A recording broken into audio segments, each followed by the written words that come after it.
yung kissing scene namin sa last. Nagpapaalam talaga ako sa kanya paano gagawin yun. So, kinakabahan ako. Ang tagal, hindi ko in-expect. Akala ko sweet kiss na ganyan. Hello po, this is Robin Angeles and nire-reveal ko ngayon ang mga secrets namin sa set.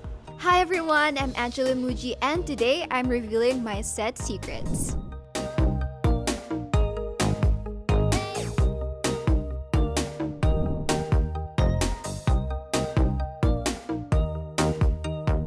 Nag-ano po, humihiwalay muna po ako sa tao. Tapos nakikinig ako ng mga Hillsong. Nagdadasal ako tapos yun na, isipin ko na kung paano yung nararamdaman talaga ng character. Ako po kasi pag nagkakarga ako nung una, is that I think of all the things that trigger me to cry. Kapag mabigat na, hindi ako tumatabi sa mga tao kasi ayokong ma-distract, mawala ako sa focus. Kinakausap ko talaga yung sarili ko na parang, kaya mo yan. It also helps to listen to really sad music, or kahit hindi sad music, basta yung slow songs lang.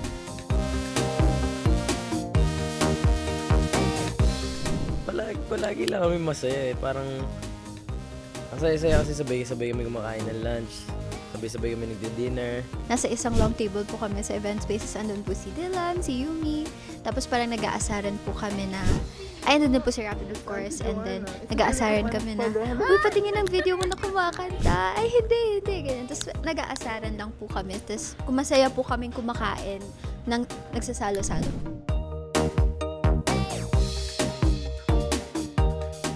Ako yung ending na yung favorite ko eh. Ayan. Abangan po nyo kung ano yung ending. Ang favorite kong scene with Robin is yung mga away namin. Kasi kapag nag-aaway kami, mas mataas yung grades mo sa akin. madali siya for me gawin. Kasi nakaka-relate ako kay Alice. And kapag pinapanood ko si Alice, ako yung naiinis for her. Siya kasi hindi siya masyadong nagagalit eh. She's so in love. Kaya kapag may time na magagalit ka kay Drake, talagang sinusulit ko. Ito lang yung time na galit ako sa'yo. So, magagalit ako, sulitin ko, sisigaw ako. Ganon. Lagi kasi siya, huhu, Drake. Ganon. Yeah. I love you, Alice.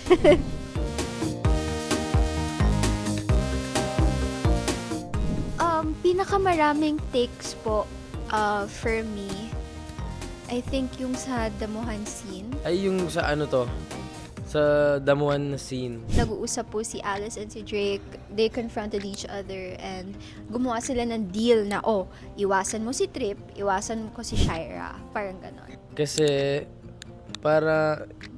umulan. Tapos, sobrang dami ng lines. Nahihirapan ako. Puro English. So, ang daming take. Ayan po.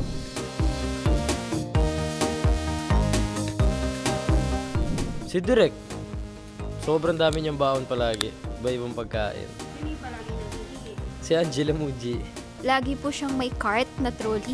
Tapos sa loob, may cucumber slices, may apple slices, tapos meron pang chocolate biscuits, meron ding maliliit na toast.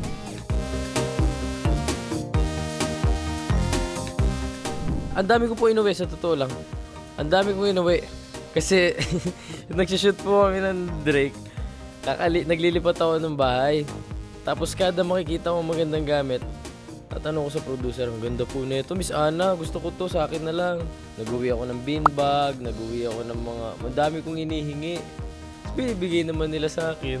Ang dami ko po gustong iuwi na props sa set, katulad po ng mga pictures, ganyan. Pero wala po akong naiuwi. There was this time na nakahingi ako ng strawberry pillow, isa lang. Tapos, nung nasa van kami, ang sabi, ipapadala na lang sa house. Kasi hindi ko na siya nakuha.